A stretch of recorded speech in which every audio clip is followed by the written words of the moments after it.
morning, everyone. I'm Alana Tracz, and I'm well known for being the field commander of this year's marching band. And this is just one of the wonderful photos our photography class took of me this year. And marching band is just one of the many extracurriculars that I participate in. So today I'm going to be talking about marching band. And this is one example of marching band.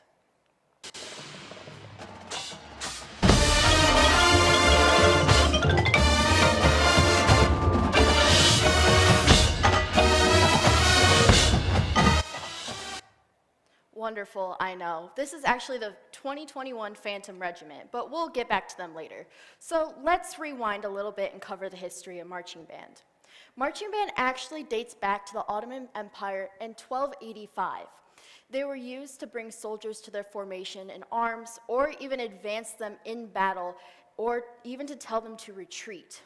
But since then, marching band has advanced to be more for ceremonies and entertainment. And if we fast forward to 1789, the government in the United States had bought instruments from the French to start the Marine Corps Band. This was mostly used to give performances for the presidents and really pulled away from using it in a military aspect. And they usually used it for performances to also honor high-ranked professionals. But since then, it has evolved a little bit. In 1247, marching band actually became two schools, and this was a big revolutionary moment due to the fact that it was pulling away from governments and military aspects of things. And then we have the 21st century, which is what we're in now, and they're mostly used for competitions. Like I showed earlier, the Phantom Regiment is an example of a DCI band. DCI Band, or Drum Corps International Bands, is a competition that has bands from all over the world perform for awards and titles and sometimes even prize money. And a little fun fact for you, currently the largest marching band in the United States is actually pretty local, and it's the Bowling Green State University with over 400 band members, which is wild to see them in person, may I add. So, let's break down marching band just a little bit so it's not such a big bite to take. Technically, I would break marching band into 5 different parts. So you have drum major or field commander, that's what I was this year. Then you have percussion, brass, woodwinds, and color guard. And some of the instruments you may know for percussion is a snare drum, or tenor, or bass drum, or any side aux that you may see during a performance. Brass, you would have your trumpets, your trombones, baritones, anything like that. And then you have woodwinds, which would be your clarinets and flutes, or sometimes saxophones, depends on how you want to look at that. Or you have your color guard, which is not very often in most bands, but there are actually different parts of it, such as a flag or a twirler.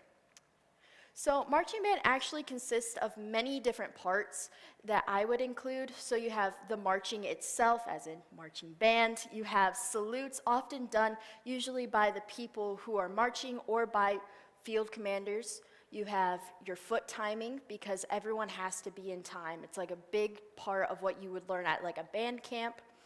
You also have your horn angle, which is how you hold your horn. You have dynamics, which is soft to loud or loud to soft, or anything in between that. You have attention, so everyone stands still at the same exact time. You have extra movements. Sometimes marching band often includes little side dances, I guess you would call it. And then you also have reading your charts to figure out where you exactly stand on the field. You have reading your music or memorizing your music, which can often be a huge part of marching band because you don't usually want to see a flip folder in front of the music, in front of your instrument. And you also have, including with the charts, actually creating pictures from people's placements. Usually from the football stands, you can't really tell, but for example, this year, we actually created a pirate ship during our pirate show, and usually you can see that from a bird's eye view, and you can't really see it standing on the field. So that's just one actual fun part of marching band, is actually creating different instruments or different pictures with the people's placements. So let's talk about some of the benefits of marching band. So how many of you are in an extracurricular or a sport? Raise your hand. Yeah, would you say you would actually take that pretty seriously? you go all in, you do whatever you need to do good at it. Well, that's kind of what marching band requires, actually. So it requires grit, focus, and discipline. It's not an easy thing, and many people, in my opinion, like underrate it and just say it's super easy, it's just marching band. Well, actually, there are different parts. So it actually teaches you some life skills. So it teaches you how to manage your time wisely and how to balance school, work, and other extracurriculars like sports or clubs that you are in. It actually also teaches you, or actually improves your mental health as well. Usually, what they say is a form of exercise in some way, shape, or form can actually benefit your mental health. And last time I checked, marching band does take a lot of physical exercise. You're holding up your horn for a long time, you're running around the field, marching, whatever it takes to put on a good show. It actually requires a lot of physical abilities. So, marching band benefits many people and just makes them happy, like any sports would. It's a great way to improve your mental health and work on life skills and time management. So let me leave you with a little question. If you were ever given the chance to actually join a marching band, would you? Just to see what it's like, what it benefits, and it even makes you happier. Thank you.